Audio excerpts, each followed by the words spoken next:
বন্ধুরা, খুলনা শহরের প্রাণকেন্দ্রে পিসি রায় রোডের পাশে অবস্থিত শহীদ হাদিস পার্ক শুধু একটি বিনোদনের জায়গা নয়, এটি খুলনার রাজনৈতিক, সামাজিক ও সাংস্কৃতিক ইতিহাসের গুরুত্বপূর্ণ সাক্ষী হয়ে আজও খুলনার বুকে দাঁড়িয়ে আছে।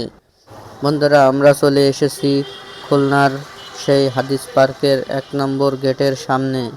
দেখুন বন্ধুরা, চলে আসলাম হাদিস পার্কের সামনে। চলুন হাদিস পার্কটা ঘুরে দেখি। বাংলাদেশের সর্বপ্রথম একটি পার্ক, তা মানুষের জন্য উন্মুক্ত করা। কোনো টাকা পয়সা লাগে না এই পার্কে ঢুকতে। চলুন বন্ধুরা, 1 নম্বর গেট দিয়ে আমরা পার্কের ভিতরে প্রবেশ করছি।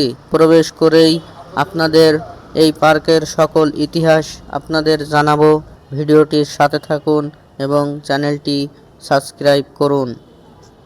বন্ধুরা, এই পার্কের যাত্রা শুরু হয় 1884 সালে খুলনা পৌরসভার প্রতিষ্ঠার পর নগরবাসী বিনোদনের জন্য। তখন এই পার্কের নাম রাখা হয় মিউনিসিপাল পার্ক। বন্ধুরা, হাদিস পার্কে প্রথম গেটে ঢোকার পরেই পড়বে শহীদ মিনার। খুলনার হাদিস পার্কের সর্বপ্রথম আকর্ষণ এই শহীদ মিনার। শহীদ মিনারটি দেখুন কত সুন্দর। বন্ধুরা, পরবর্তীতে 1925 সালে 16 জুন মহাত্মা গান্ধী এই পার্কে জনসভায় ভাষণ দেন। তার স্মৃতির প্রতি সম্মান জানিয়ে পার্কটির নাম রাখা হয় গান্ধী পার্ক।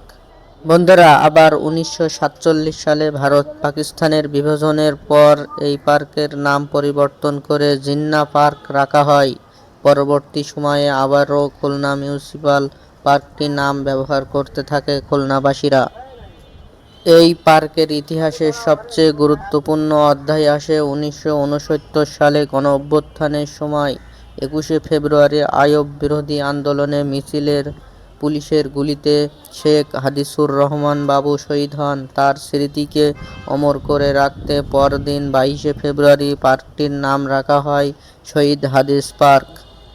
বন্ধুরা, এই পার্কের বাংলাদেশের ইতিহাসের বিভিন্ন গুরুত্বপূর্ণ ব্যক্তিদের আগমন ও জনসমাবেশের স্মৃতি জড়িয়ে আছে। 1971 সালে 23শে মার্চ এখানে স্বাধীন বাংলার পতাকা ওড়ানোর কথা ইতিহাসের বিভিন্ন বর্ণনায় লেখা হয়েছে। বন্ধুরা, আজ এ পর্যন্ত। অন্য কোনো নতুন ইতিহাসের খোঁজে আপনাদের নিয়ে যাব নতুন ঠিকানায়। ধন্যবাদ।